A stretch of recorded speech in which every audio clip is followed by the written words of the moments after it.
Bonjour tout le monde et bienvenue dans une nouvelle vidéo. Cette fois-ci, on va parler de la raison. Depuis toujours, l'être humain se pose des questions. Qui suis-je? Que dois-je faire? Comment distinguer le vrai du faux? Pour répondre à ces questions, il dispose d'un outil fondamental, à savoir la raison et sa raison.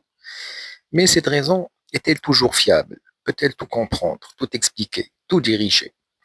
Aujourd'hui, nous allons comprendre ce qu'est la raison, c'est quoi son rôle, ses forces, mais aussi ses limites, à travers les grands philosophes. Alors, qu'est-ce que la raison?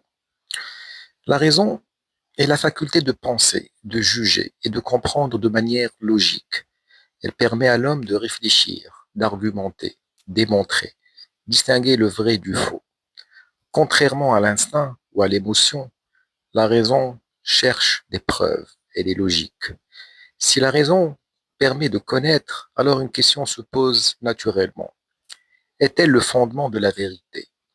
Pour Descartes, la raison est l'outil principal pour atteindre la vérité.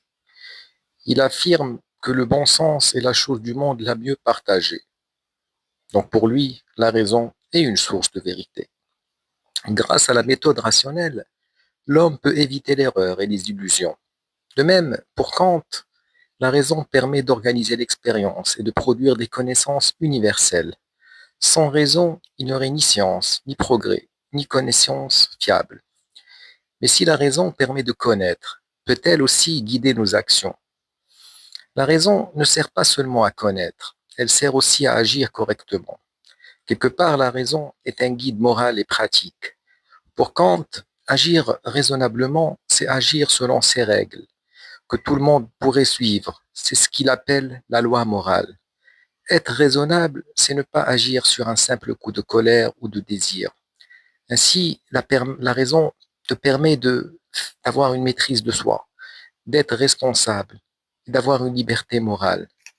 Mais alors, si la raison est si puissante, pourquoi l'homme se trompe-t-il encore? Pour cela, la raison a quelque part quelques limites. Plusieurs philosophes ont montré que la raison n'est pas toute puissante. Pascal a affirmé: le cœur a ses raisons que la raison ne connaît point. Cela signifie que les sentiments, la foi, l'intuition jouent aussi un rôle important dans la vie humaine. De plus, pour Hume, la raison est souvent au service des passions. L'homme n'est donc pas un être purement rationnel. Alors, faut-il rejeter la raison ou apprendre à la compléter? La solution n'est pas de supprimer la raison, mais de la mettre en dialogue avec ses émotions, son expérience, sa sensibilité. Car la raison, elle éclaire, les émotions motivent, l'expérience corrige. L'équilibre entre ces dimensions permet une vie plus juste et plus humaine. En conclusion, la raison est un outil fondamental pour connaître le monde, pour guider nos actions, pour construire aussi notre liberté, mais elle a aussi des limites. L'homme raisonnable n'est pas celui qui nie ses émotions, mais celui qui sait les comprendre et les maîtriser.